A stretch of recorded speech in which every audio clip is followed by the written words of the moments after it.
Mm-hmm.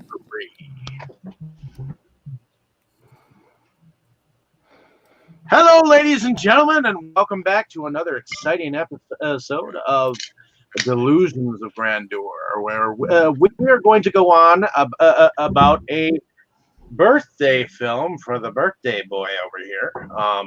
Hopefully he's not too drunk for this discussion. But some iced tea. Brand, really, but, in reality, he should be over here getting those fucking how many spankings you getting for your birthday? You know what I mean? Right? Bend that ass over this knee. It's 37 or whatever the hell it is. I don't know. 37.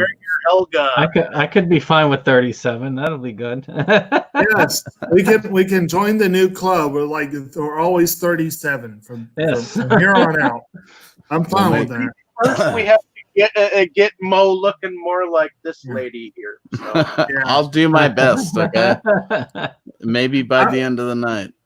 I was just about to say, I think we're already too old to join Kikuko Inoue's Always 17 Club. But, you know, hell, if I was like that, I wouldn't care if I was 37. In any case, you ever need a pair of tits in here, well, I'm here for you. We can always turn it around and say that he's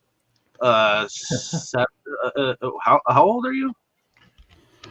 75. No, just well, how does it go? Old enough not to answer that question. Yes. You look very good for 75. I know. It's amazing. No, actually, it's all the iced tea I drink. Well, at least you got a little ways till you get the Beatles song that was referenced in the other film. You know, you're not 64 yet.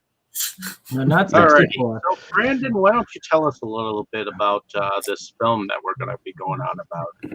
So, I actually looked at this as a double feature, and since we were doing my favorite film across the universe for a film later tonight, I said, well, what would go well with that? And so I went something related, but also extremely personal to me, which was a film called Give My Regards to Broad Street, which I'm sure everybody has heard of before this. And watched many, many times. Not until you told me about it. No, I frankly was disappointed that it didn't have anything to do with the Broad Street Bullies, which was a certain, period of the Philadelphia Flyers, the hockey team. So I must admit, I don't believe there was any hockey. I was slightly disappointed at the lack of hockey in this, Brandon. The film is a film by pretty much by Paul McCartney, and his attempt to make sure he can secure the recordings of his new album before the big banks seize all of their assets, essentially. Mm-hmm. And in between, we have a lot of musical interludes that are peppered throughout. This film had a couple of fun things, including a nomination for awards for one of the original songs, No More Lonely Nights. And I believe it had two other original songs, which I'll have to look up in a minute for it. This is one of those that the movie did not do anywhere near as well as the soundtrack, which did get pretty high up there thanks to that particular song. Now, why does it mean that much to you? We'll get to that when we get to initial impressions, but I will go last on that. And I'll start with you, Dave. Is this your first time seeing this film? This was actually my first time seeing the film. I actually didn't mind it. I mean, for its time period, I think it did okay for what he was trying to, I mean, it is kind of weird seeing Paul McCartney a little bit older, just doing his thing. I mean, by this time, he was definitely doing the solo recording stuff. The Beatles had broken up like long before. Was it Oh, God, yeah. Wings? I think this is Wings? Wasn't that like a post-Wings, Paul isn't it? McCartney thing? Yeah. Yeah, that was his I think this- band, pretty much. Band on the Run was another one. That's So. such a fucking lame band name. Wings. It came around the time that he was. Go the fuck on with that shit. It was around the time that Pipes of Peace came out, which was one of his albums. It's actually Also they've actually got some fucking pretty cool lame. tracks. Also a lame title. Let's just be honest. He was like on a lame stretch there. It's probably the most rad thing he did in that fucking. Let's see here. And yet, sadly, he was not hurting for money. Oh God, no! And not until dude. after the movie came out. I think the film did okay. I mean, it wasn't it wasn't bad. I mean, it was. It's Beatles shit. It's like when you release Kiss shit. Okay, I'm sure fucking Kiss meets the stranger at the park or whatever. Sold a bunch of fucking copies. Kiss Save Santa. Spoiler alert! Spoiler alert!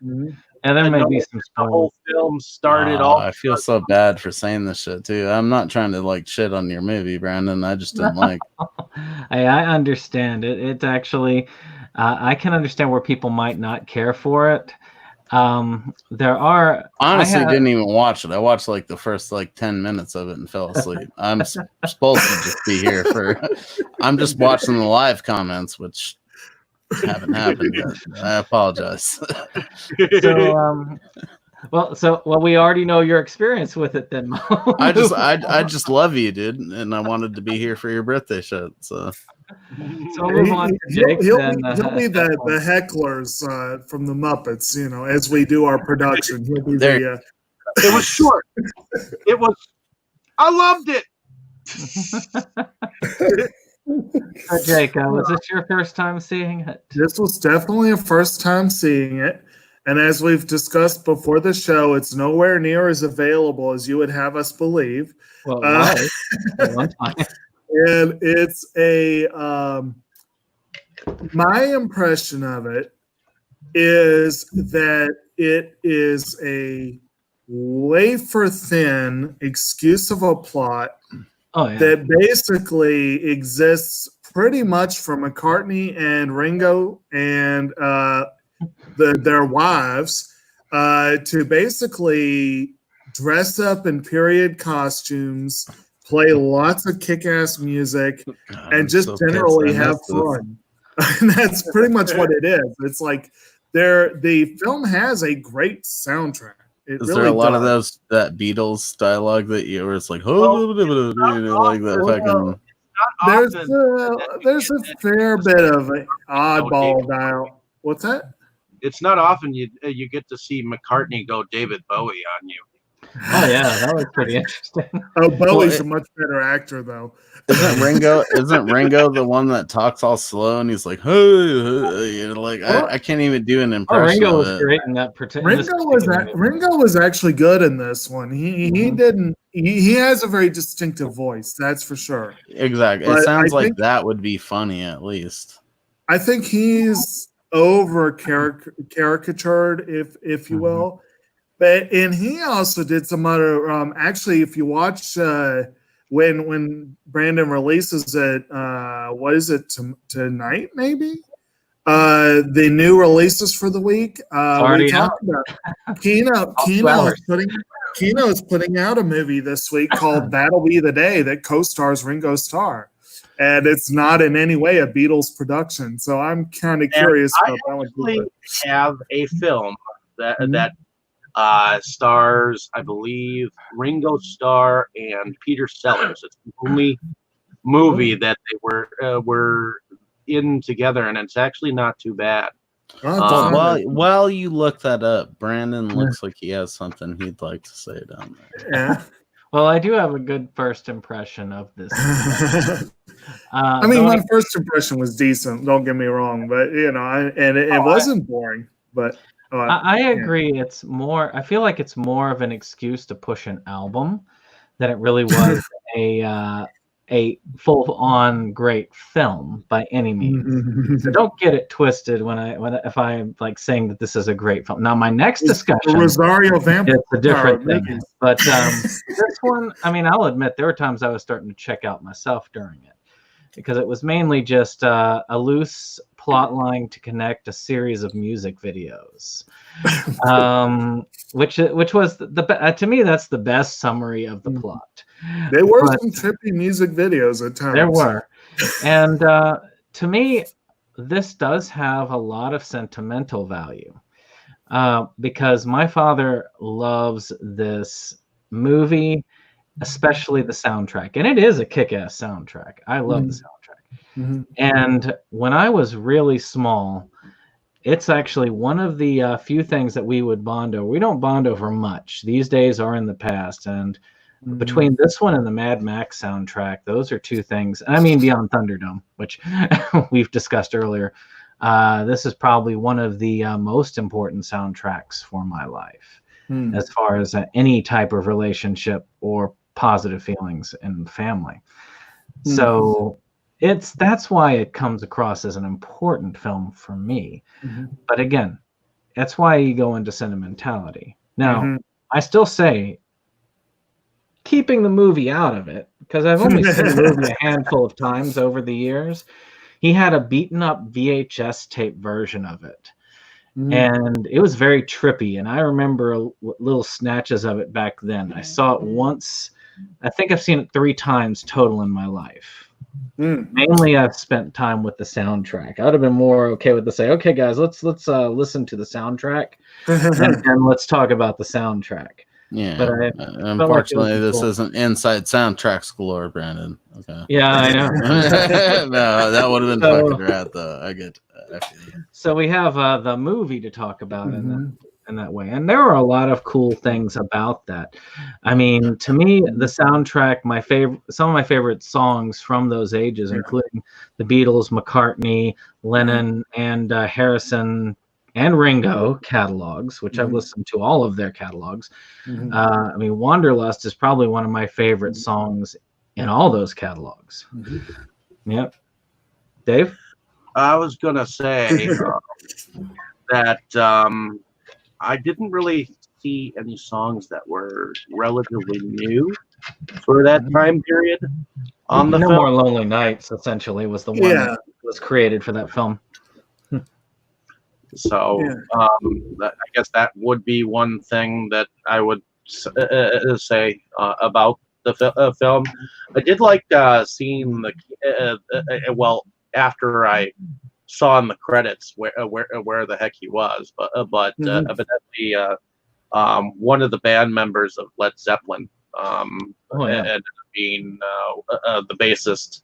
Yeah, John Paul Jones. Yeah, John Paul Jones. Yeah, I saw that. He was in that David Bowie Jefferson Starship song. So and I will say as well as regarding the music selections, some of the ones they played are really solid songs, and there were a couple that were just played over the soundtrack rather than being which one of them was Band on the Run, and I've always liked that song.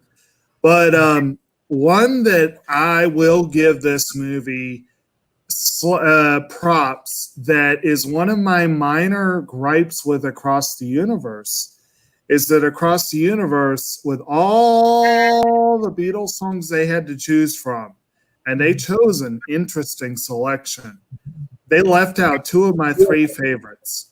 And one of them made its way into this movie. They do have an Eleanor Rigby sequence here. So I will give them props for that. They do. The Eleanor Rigby segment is actually, in my opinion, one of the better pieces of the film. And this was part of my contention that they just wanted to dress up because it's like full-blown period piece. That was a trippy sequence that they did. And I joked after they probably spent a quarter of the budget on that one scene. I mean, I didn't get to watch it, but is there powder wigs involved? Because who doesn't really want to wear a powder wig at one point? It's like think like your typical kind of Jane Austen era production of England. Yeah. Yeah.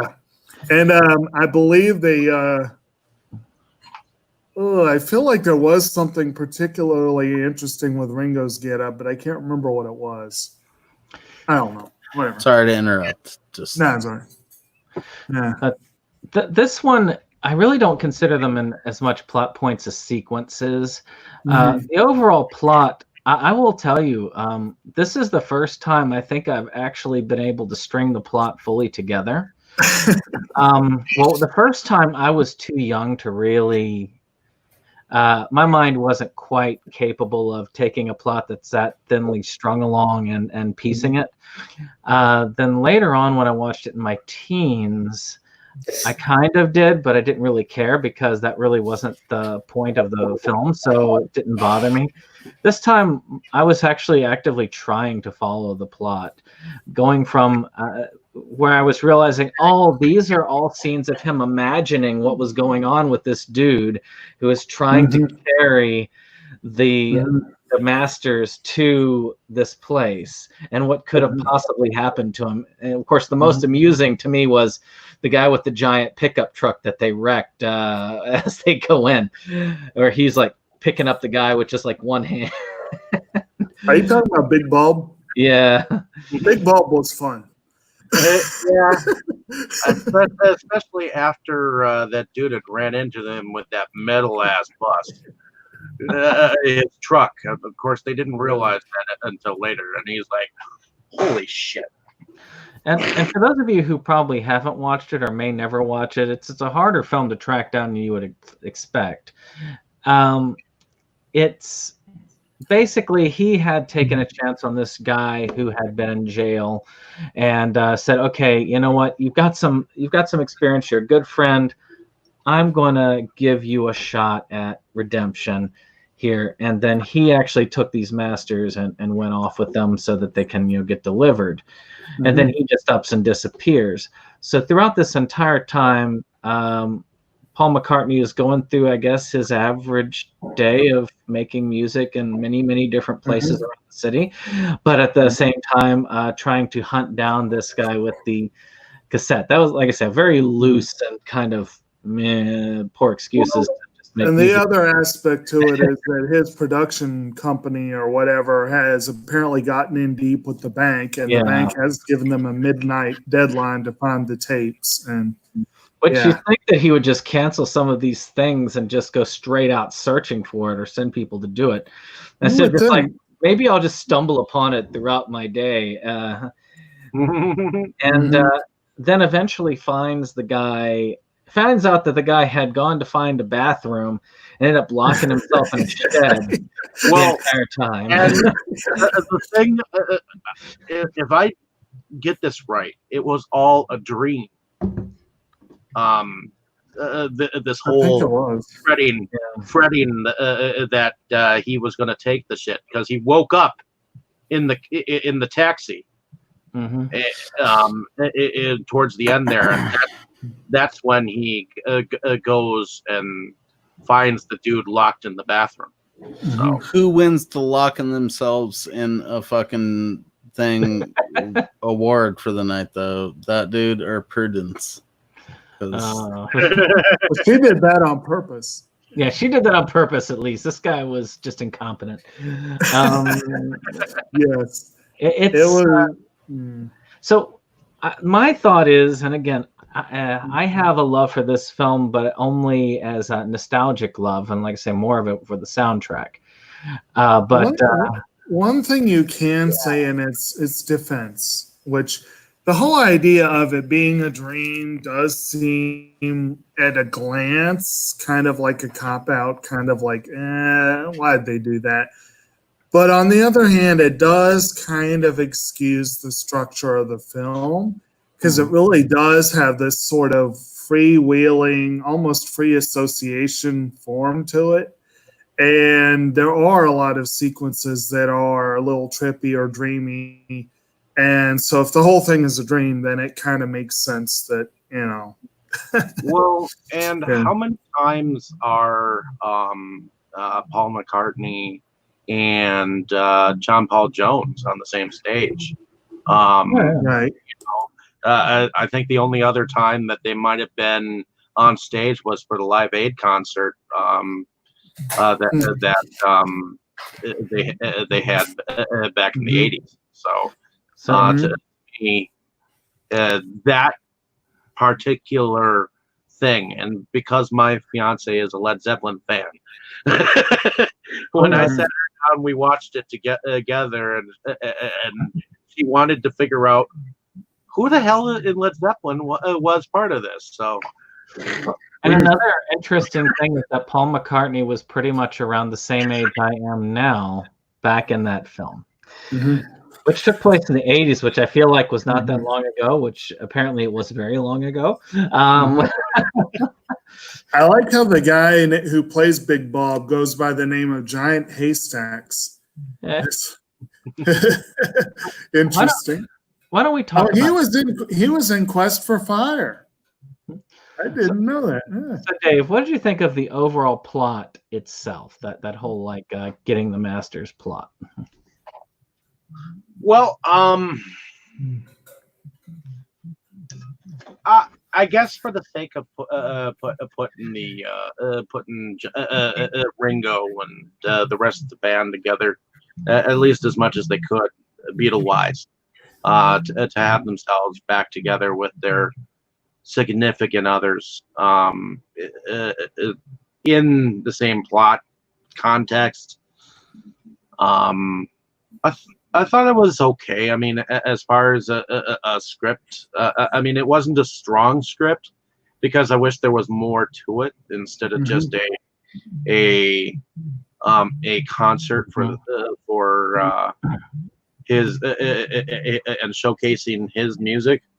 And much of it was done with the Beatles, originally. So I guess I'd have, if I'd have done a lone movie, I wouldn't have minded seeing him showcasing some of his solo shit, you know. Now, something He interesting. did some. Oh yeah, there were some from Tug of War and Pipes of Peace. You got some of that info and stuff. Yeah. Movie. There were at least three. I would say probably other than Band on the Run. I feel like there were at least three big McCartney songs. But oh yeah, there was the ballroom dancing and there was Wanderlust in there. So and silly love songs. Yes, and then of course there's a debate whether So Bad No Values were first in this one or in Pipes of Peace. They kind of debuted around the same time. Though No Values most definitely appeared here before it appeared elsewhere. So I actually didn't mind the ballroom. Oh, I love that scene.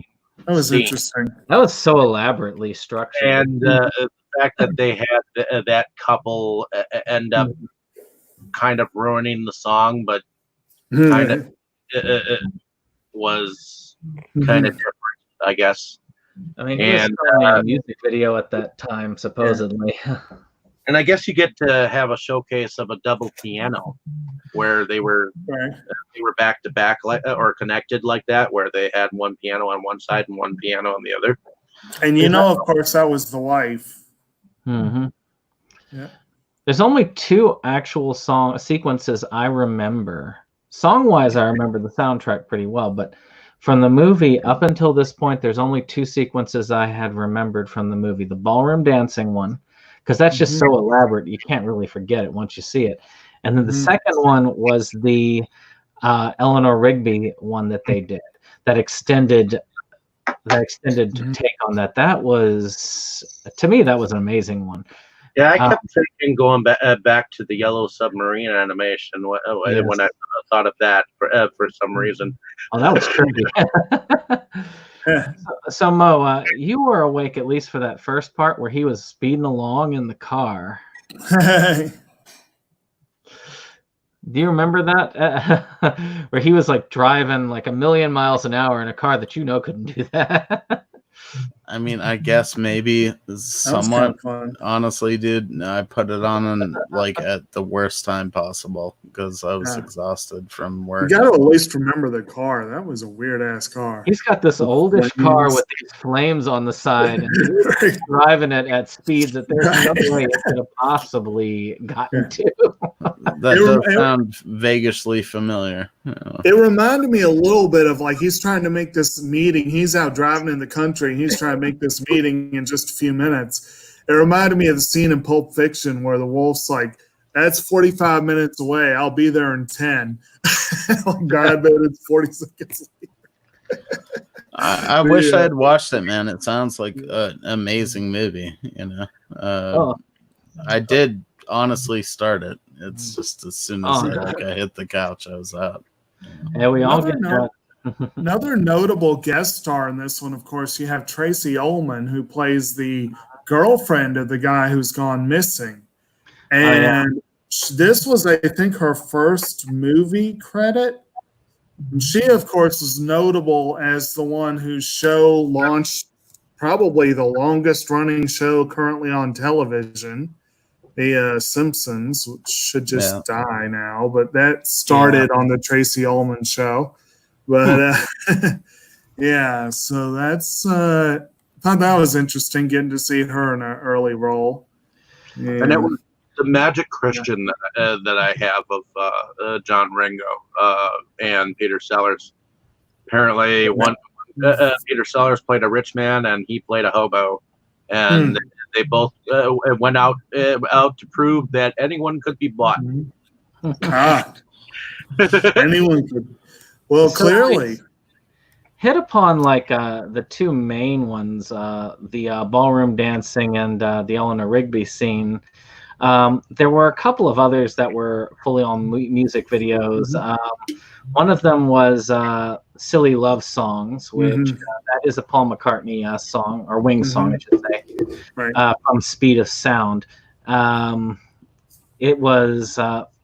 that was kind of interesting, kind of like a weird, like pipe organ looking thing that they were on. What y'all's thoughts on that music? Was that the one that I think Dave might have been referencing when he was talking about Bowie? No, that's a different one. That's the one where they're like all powder white and all that stuff. And I think that's No Values. Oh, right. So what was the other one? Like I say, they kind of were on this revolving platform that was having steam released on it, like a steamboat type thing going on. Right. Okay. I'm trying to picture it, but a lot of the scenes ran together in my mind, honestly. Yeah. Oh yeah. Well, I mean, I was the lucky one because I got to see it yesterday, and because it's my birthday, every time that I have worked on my birthday, I have come this close to dying. The closest I came to dying on my birthday was when I was working a job that had me driving out into places in the middle of the night because that was the only time I could do it. I was in the middle of the swamps having to find somebody and do an evaluation, and the person was living in a meth lab, and the people that were working with them didn't let them know that I was coming. I pulled up in a government car. Brandon. Oh, you basically do like horror movie shit sometimes then. Well, I mean, you gotta do what you gotta do for a paycheck, and in my field, it's always hit or miss. And that particular time was when I decided that I'm not trying to work on my birthday again. I tried to work one more time on my birthday and nearly got hit with a 50-pound piece of furniture in the head when somebody actually picked it and tossed it like the Incredible Hulk. But yeah, when I get in that door, their provider was supposed to let them know that I was coming. I show up in a car with government tags. Well, what do these people think? They think cop. So they meet me at the door with a gun, and I was told if I had not been recognized by the other person inside, I would have been disappeared that night. So that was just an interesting tidbit as to why I always take off on my birthday. So I had time to watch these because of that. Otherwise, I'd be working. Actually, they had me pegged to work primary on a crisis shift. That could just easily go astray. So yeah, I was. Yeah. So, with that saying, I did have time to watch both of these fairly recently. So That's good. but I can understand why this one would be a little bit harder. There are a few things that stick out in it, and as I said, it's mainly about the soundtrack. Most of y'all are at least familiar with the Beatles, I know. It's hard not to be familiar with the Beatles. You can't really say that you're into music without at least have hearing of the Beatles. Yeah, you know the basics. Although, to be honest, it was probably 8th or 9th grade before I could tell you 2 songs they did.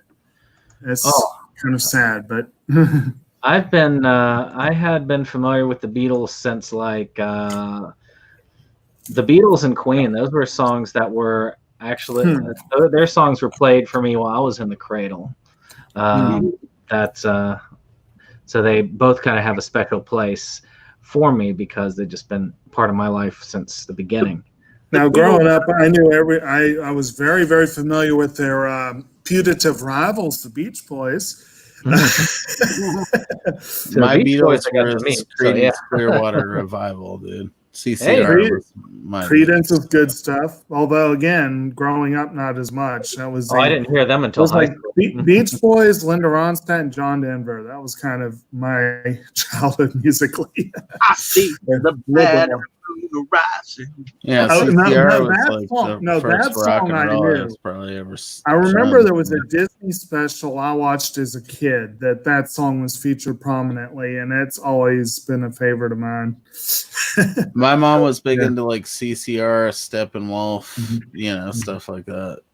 And I was familiar with Proud Mary, just not the original version so much. I just knew the song. I like the tree. Right. Actually, I think my dad was in a band that played Proud Mary, actually, if I remember correctly. They did a good version. My father was actually into stuff that I couldn't listen to because my mother wouldn't let me until I was older. He liked Alice Cooper and some of the others.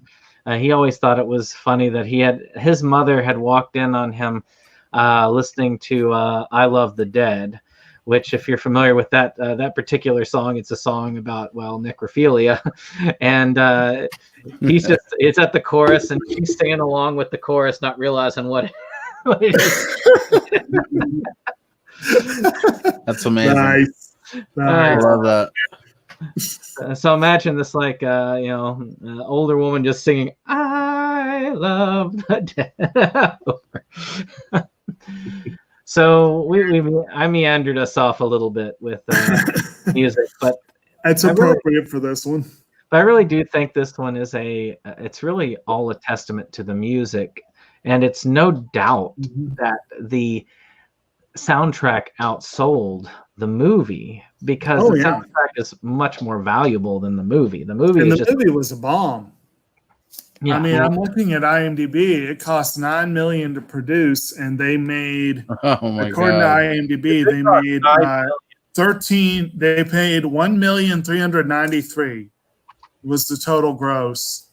And also, supposedly, it was only ever released on DVD in North America. They never did a European DVD release, and they've never done a Blu-ray release. Which is funny because there have been like 2 DVD releases of this thing. I love the original cover. So it's there. Let's see here. Oh. Well, it's going to be S4 apparently for the Across the Universe this time too. So. Oh, is it? But no, Dane. No, he apparently needs to sleep. So, with that being said, though, we have a pretty good, solid soundtrack. I love the medley that they did of Yesterday, Here, There, and Everywhere, and Wanderlust. I think that all 3 of those songs are really spectacular songs that they had. Though they did sort of like this weird other version of the song by this guy as a street musician doing Yesterday. Like almost as a lounge singer type Yesterday. Yeah. which was McCartney, and I was amused by that little tidbit. Making fun of himself, I guess. Well, also what I read was that he actually went out on the street and did that and got actual tips from passersby who thought he was a street musician, which is good because supposedly he financed the whole movie himself, so he had to make back some of that money. And a little buskin never hurts. But yeah, man. But that shows you. Well, that's what I was saying. He must not have been hurting for money at this point in time, because if you can finance a $9 million film on your own, I mean, Wingspan was doing really well, and despite all of it, there were some pretty cool songs that were released by McCartney's standalone band. It was just like some of the other ones. I don't remember a lot from Ringo's standalone or George Harrison. I don't think most people do. But, well, Harrison had a few big hits. Yeah, he had a few big hits. That name, man, Wings. But yeah, well, it is what it is with that. I did like I read that apparently after the film came out and wasn't as good as people would like, and didn't do as well as they would like. Apparently, one of the critics commented that at least he only wasted his own money and not the bank's. I don't know. I don't mind people wasting the bank money. There's no problem with that. But well, people can waste the bank money all day long. Yeah. But still, I thought that the film was worth mentioning, just as not a forgetting. And if anything, check out the soundtrack. It's unfortunately out of print, like apparently the movie is now. It was in print up until fairly recently, which is, like I said, you came in at a bad time, because when I got it for Dave. It was only $5 on average. I even told Dave as much when I was sending him out the thing. It was it had a second printing, which is the one that you got was the second printing. The first printing I don't have a copy of, but that one went out of print pretty quickly. It had the same one as the album cover, which had sort of kind of a neon feel to it. I wish I had a picture of it to show. I used to have the soundtrack CD, but again, unfortunately, that's out of print. But I do have it ripped onto my computer, which is good. So that's a pretty cool thing just in and of itself. I still say that overall it was a great soundtrack, just not such a great movie. Does anybody else have anything to say before we go into like favorite scenes? I mean, it was enjoyable for its time period. I mean, it was interesting to see, Ringo again. Of course, their wives were in it very minimally. So that part I liked, even though I know you said that it was more of a showcase to have their wives on the fucking thing. But they were showcased to the point where, some people like to have their wives in more, like Rob Zombie. He loves to have his wife in every single one of his movies, So, it wasn't to that extent, but.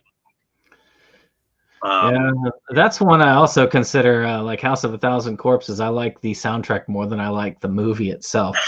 I like the second movie a lot, but the first movie, the soundtrack was and the DVD menu screen are my favorite parts of that film. They're both awesome. I don't know, Brandon. I didn't watch the movie, but I will say happy birthday. Oh, thank you. Actually, one little birthday note about this one that I did find kind of amusing. Again, little side notes involving the critics. I didn't realize this, but apparently Paul McCartney was born on the same day as Roger Ebert. And apparently McCartney was aware of this, and he had an opportunity to meet Roger Ebert after the film came out. And so he wanted to do a little fraternizing, I guess, with someone who's his own age or whatever. He's like, So, what do you think of the movie? And apparently, Ebert told him point blank he thought it was terrible. I'm like, but I imagine it was more of a. It wasn't like a just, oh man, it sucked. I'm sure they had a good little conversation there, but I find that very amusing. But I had no idea they were the same exact age. That's kind of cool. Yeah. And Ringo was probably like, I don't know, man. It was just, something to do at the time, man. I mean, yeah. Well, apparently McCartney had a lifelong goal. Well, I don't know about lifelong, but he had a very strong goal that he was going to write a movie one day. So he did. Well, there you go. So I feel like this one is like just based on what you guys are saying and kind of how maybe I know of it. Mm-hmm. It feels like one that's like being a Beatles fan is a lot more of a prerequisite than it is for the next. It probably is must view movie for a Beatles fan. The I'm sure other it is. thing I would say on this movie is that the title of the film was kind of derivative of the "Give My Regards to Broadway." Oh yeah, Right. it was a play on it. Yeah. Yes. So that was a play on those words, so to speak. And But- it also is worth mentioning that the guy that got locked away was locked in the Broad Street train station. Yeah. Which the Broad Street train station Mhm. was shut down Right. 2 years later than this film. Right. Mhm. So there is a moment that you see this Broad Street station etched in time. So I Yeah. guess that's the one thing you can say for this film. Right. Sort of a capturing a place in time before it's gone. Yeah. And one other thing, talking about capturing a place in time before it's gone, we've been talking a lot lately about stuff that may disappear because of censorship and cancel culture. Oh, And I did find it kind of interesting and amusing, given all those conversations we've been having, that at one point McCartney and his manager do start singing Zippity Doo Dah. Yep. That marks the film for cutting right there. That's why it's so hard. Right. They might as well Yes. cancel this one. They might as Yeah. well take this one and burn They it. in canceled the pile. second. Yeah, they canceled the second print run because of that. Yeah, exactly. Must have been. Probably. Wouldn't be surprised. So let's end this on for I guess for you, Dave and Jake. What were your favorite scenes? I would have to say my favorite scene was where what is it, his name, Bob or Bug or what was his name? The Big big Bob? guy, Oh, Big Bob. Big Bob. When Big he Bob. took and like grabbed the guy by the throat and like brought him up to here, that part was my favorite part. Yeah. And I guess seeing what Paul McCartney looked like as David Bowie. So, I quit smoking for a while for my health. well, I was trying to decide whether I was watching David Bowie in his Starman routine or whether I was watching a musical adaptation of Cats. So That was a very weird one. The Beatles are Oh, a not movie we'll have to cover one day. yeah. None of the Beatles were strangers to weird. All of them had their oddities. Actually, George Harrison was probably the least weird of them, but even he had his eccentricities. Ringo, I would say, was the most eccentric of the group out of all of them. Mm, I he mean, seems that way. what he did with that silver hammer, man. right, That silver hammer. he had to. Yeah. He couldn't play without that silver hammer. One of the more fun references in Across the Universe. But anyway, Yeah. I did enjoy most of the scenes with Ringo. I thought he was fun. He had some good times in the movie. And I really enjoyed, I think it was 2 sequences in the end with Big Bob. There was the one you were talking about. And there was one where McCartney was simply talking with him about what he knew about the guy that went missing. And just, the guy just seemed, I don't know, he was literally larger than life. And I just found it, you know, and anyone who goes by the name Big Bob is automatically going to be amusing, Well, especially if he's ugly as sin and wears a fur coat and he's like. My fiance was God, is he a big boy? That's like they were very clear he was involved in shady dealings, but they didn't really say what. He almost looked like a Cockney pimp in a lot of ways. I don't know, but it was he just amused me in some for whatever reason. I just love that you said ugly as sin. Like I've never heard someone actually say that. Yeah, really. He would tell those jokes too when he was doing things. He was doing a lot of a joke telling throughout. I'm trying to see if I can find a picture of him I can just share for y'all. If I can, let's see where it would have saved to. You're talking about the guy who could have been Hagrid's double. Oh, Big Bob is just awesome. Giant haystacks. Let's see here. Actually, I do have it, and it is under here. If I can. Though, it's funny you say that because that's a missed opportunity. They could have had Robbie Coltrane in this. Oh yeah, they could have. Let me see if I can do this to share. Yep. This was about the time he was on Blackadder, wasn't it? If you'll let that on, Dave. Oh, sure. Hold on. And then I can show you Big Bob. There you go. There we go. Yeah. Yeah. So he had a big old dump truck, pickup truck. They kind of, when the kind with like the twin smokestacks and all of that. It was actually quite funny. Definitely had that British van thing. The one that all the groupies would go in. Some people would call it a shag mobile. So as far as my favorites, I mean, I like the ballroom dancing scene a lot. That's stuck with me since I was a child and still sticks with me today. Also, the Eleanor Rigby piece also sticks with me, not just for the music, but just because of the dark visuals as well.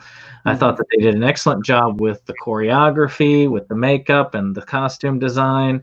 It just was unfortunately a very fractured mess of a film. Yes. So with that being said, why don't we go ahead and say a little bit about ourselves and move on out. So actually, Mo, why don't you start us off?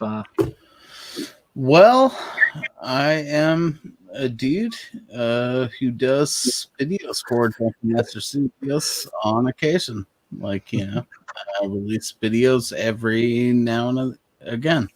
So get over there, check out some, movie reviews and things like that. And that's about it. How about you, Jake? Well, I'm Jake. I am the co-host on Septum Sim versus the World, and we kicked off our monthly anime series last night. That was fun. I hope we get to do that more. That was good times. And of course, I am a movie collector that hangs out a lot on this channel too, and Inside Movies Galore, and it's good times. See, and I'm just a humble movie collector that produces the occasional video here and again. And of course, I will pass this off to Dave to finish us up. And my name is David Struggy, I happen to run this shagadelic podcasting thing here. And you'll probably hear more about me in the following discussion. So let's give your regards to Broad Street, and we will go across the universe to show you. All right. Good night, everyone. Good night. All right. All right.